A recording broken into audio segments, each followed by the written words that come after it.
Salut les cinéphages, c'est Merege, et aujourd'hui, coup de tonnerre à Hollywood. Et alors moi, c'est un énorme coup sur la tête, personnellement, puisque Quentin Tarantino, un de mes réalisateurs préférés, vient de choquer tout le monde en déclarant que The Movie Critic, son dernier et 10e film, était purement et simplement annulé.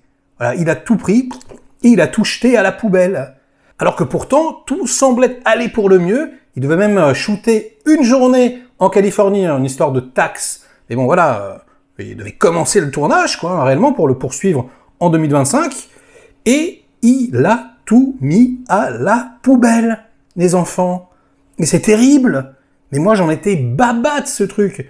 Donc je vous mets ici la photo de l'article qui m'a appris la nouvelle, que j'ai découvert sur darkhorizons.com. Mais c'est Hollywood Reporter qui a la primeur de l'information, donc c'est vraiment très très sérieux. Et en gros, voilà, on dit que il fout tout à la poubelle. Donc c'est une annonce ultra choquante, que donc son film The Movie Critic était prêt à être shooté, que le projet était clairement très très bien avancé, que l'action allait se passer en 1977 en Californie. Alors moi, 1977, si vous voulez, c'est mon année de naissance, l'année de Star Wars, donc ça me touchait vraiment de très près.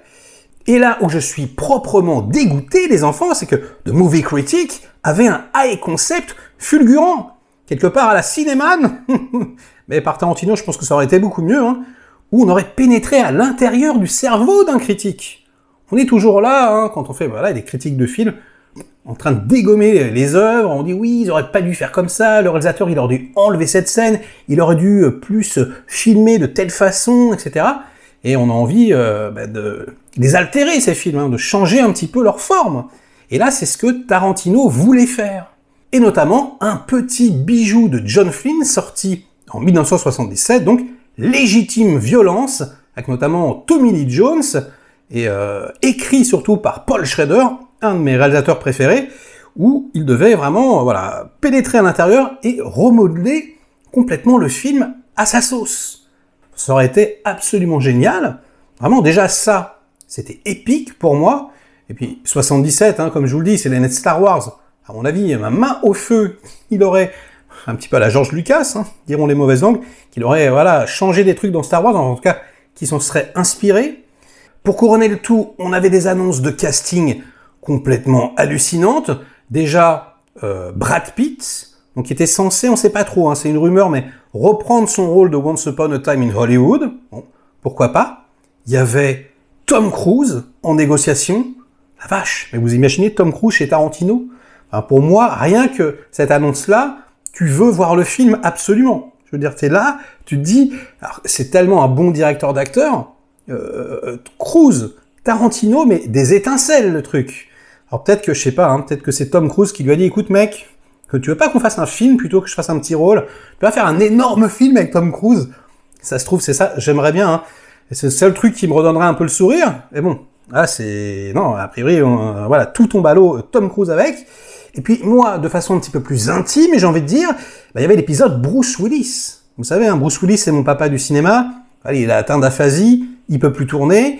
Et Tarantino avait quand même émis l'idée de lui confier un dernier rôle.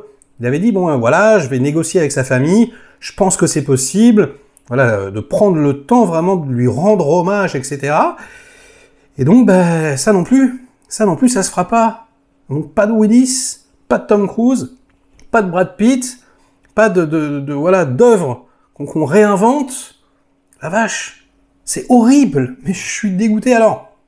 On fait confiance à Tarantino, c'est lui qui a écrit le scénar. Peut-être qu'il n'est pas assez content. C'est vrai que c'est quand même un peu casse-gueule.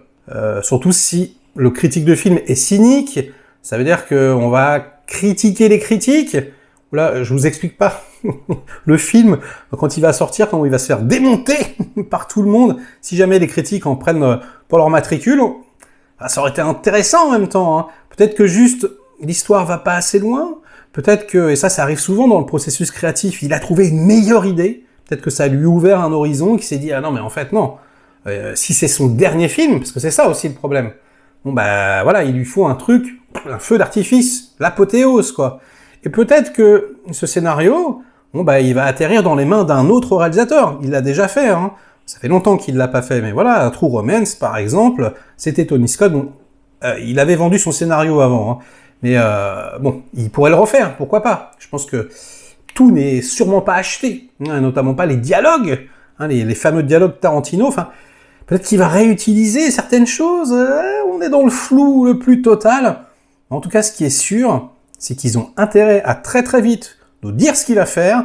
Et à mon avis, ça sera pas un Star Trek, parce qu'à un moment donné, voilà, il devait réaliser un Star Trek rated R pour la Paramount. T'imagines, ils annoncent ça.